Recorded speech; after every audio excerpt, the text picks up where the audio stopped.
Marathi dictation 100 शब्द प्रति minute. Ready start. Maharashtra राज्याला लाभलेला प्रचंड लांबीचा समुद्र किनारा, विशाल सह्याद्रीच्या रांगा डोळ्यांचे पारणे फेडतात. महाराष्ट्र राज्याची भूमी ही संतांची, कवींची, लेखकांची, वीरांची आहे. या भूमीतच छत्रपती शिवाजी महाराज होऊन गेले. रयतेचे राज्य ही संकल्पना प्रत्यक्षात आणणारे आदर्श राज्यकारभाराचे उदाहरण त्यांनीच घालून दिले. महात्मा ज्योतिराव फुले, राजर्षी शाहू महाराज, डॉक्टर बाबासाहेब आंबेडकर यांसारख्या थोर समाजसुधारकांनी इथल्या समाजाची जडणघडण केली. समतेचा संदेश दिला. संत ज्ञानेश्वर, संत तुकाराम, संत एकनाथ, संत नामदेव इत्यादी संतांच्या शिकवणीनुसार महाराष्ट्र वाटचाल करत आहे. त्यांच्या जोडीला पंढरीचा विठोबा भक्कमपणे उभा आहे. संतांच्या सामाजिक सलोख्याच्या शिकवणीमुळे राज्य शक्तिशाली बनले आहे. परिच्छेद. महाराष्ट्राची निर्मिती 1 मे 1960 रोजी झाली हे आपण सर्वजण जाणतोच. त्यासाठी राज्यातील 105 हुतात्म्यांनी हौतात्म्य पत्करले आणि मराठी माणसाला एकरूपी स्वराज्यच मिळवून दिले असे म्हटले तर वावगे ठरणार नाही. परिच्छेद. महाराष्ट्र राज्य निर्मितीनंतर देशाच्या तुलनेत राज्याने अनेक क्षेत्रात आघाडी घेण्यास सुरुवात केली. या काळात प्रामुख्याने कृषी, औद्योगिक, रोजगार, शिक्षण, आरोग्य, सहकार अशा विविध क्षेत्रात प्रगतीचे शिखर गाठण्यास सुरुवात झाली. राज्याचे पहिले मुख्यमंत्री यशवंतराव चव्हाण यांच्यासह आजवरच्या मुख्यमंत्र्यांच्या नेतृत्वाखाली महाराष्ट्राने देश पातळीवर आपला वेगळा ठसा उमटवला आहे.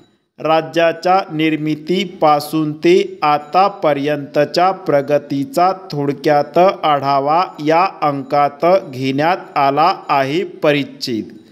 भारताच्या विकासाचे ग्रोथ इंजिन म्हणून महाराष्ट्राची ओळख आहे. महाराष्ट्राच्या निर्मितीपासून आजपर्यंत आपले राज्य सामाजिक, आर्थिक, राजकीय, शैक्षणिक, औद्योगिक क्षेत्रात अग्रेसर राहिले आहे. महाराष्ट्र शासनाच्या लोककल्याणकारी ध्येय धोरणांचा, निर्णयांचा आजपर्यंत राष्ट्रीय स्तरावर अवलंब केला गेला आहे. ही मराठी माणसांसाठी अभिमानाची बाब आहे. परिच्छेद. राजमाता अहिल्यादेवी होळकर हे नाव एक अतिशय दानशूर, कर्तृत्ववान, धर्मपरायण व कार्यक्षम राज्यकर्ती म्हणून मराठ्यांच्या इतिहासात सुवर्णाक्षरांनी लिहिले गेले आहे. अहिल्यादेवी होळकर या एक चाणाक्ष आणि सुधारणावादी राज्यकर्ती होत्या. मातृभूमीसाठी जीवन समर्पित करणाऱ्या व्यक्तिमत्वांमध्ये राजमाता अहिल्यादेवी होळकर यांचे नाव अग्रक्रमाने येते. अखंड हिंदुस्थानात आपल्या दातृत्वाने त्या अजरामर झाल्या आहेत. परिच्छेद. लोकमाता, राजमाता, वीरांगना, पुण्यश्लोक, देवी, गंगाजल, निर्मळ, मातोश्री अशा शब्दातून त्यांच्याविषयीचा आदर आजही जनमानसात दिसतो.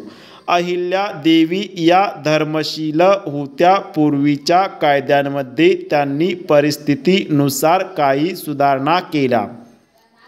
कर पद्धती सौम्य केली. पाटील कुलकर्ण्यांपर्यंत वतन हक्कांचे संरक्षण करून गावोगावी न्याय देणारे पंच अधिकारी नेमले. अहिल्यादेवी होळकर यांचा राज्यव्यवहार हा लोकाभिमुख होता. त्यांचे राज्य हे लोककल्याणकारी राज्य होते. अहिल्या देवींचा ग्रंथसंग्रह मोठा व दुर्मिळ होता. त्यात निर्णय सिंधू, द्रोण पर्व, ज्ञानेश्वरी, मथुरा महात्म्य, मुहूर्त, चिंतामणी, वाल्मिकी रामायण, पद्म पुराण, श्रावण मास महात्मा इत्यादी ग्रंथांच्या हस्तलिखित प्रती होत्या. त्यांचे हे त्रिशताब्दी जयंती वर्ष साजरे होत आहे. या निमित्ताने या अंकात त्यांच्या कार्याचा परिचय करून देणाऱ्या प्रेरणादायी लेखांचा समावेश करून लोकराज्यने त्यांना अभिवादन केले आहे. परिच्छेद: छत्रपती संभाजी महाराज, संत महात्मा बसवेश्वर आणि स्वातंत्र्यवीर विनायक दामोदर सावरकर यांच्या जयंती निमित्त त्यांच्या गौरवशाली व प्रेरणादायी जीवन कार्याचा आढावाही या अंकात घेण्यात आला आहे. हा अंक वाचकांना संग्रहित करण्यासाठी उपयुक्त ठरेल अशी आशा आहे. परिच्छेद: ओहोर. व्हिडिओ आवडल्यास लाईक करा, सबस्क्राईब करा आणि शेअर करा.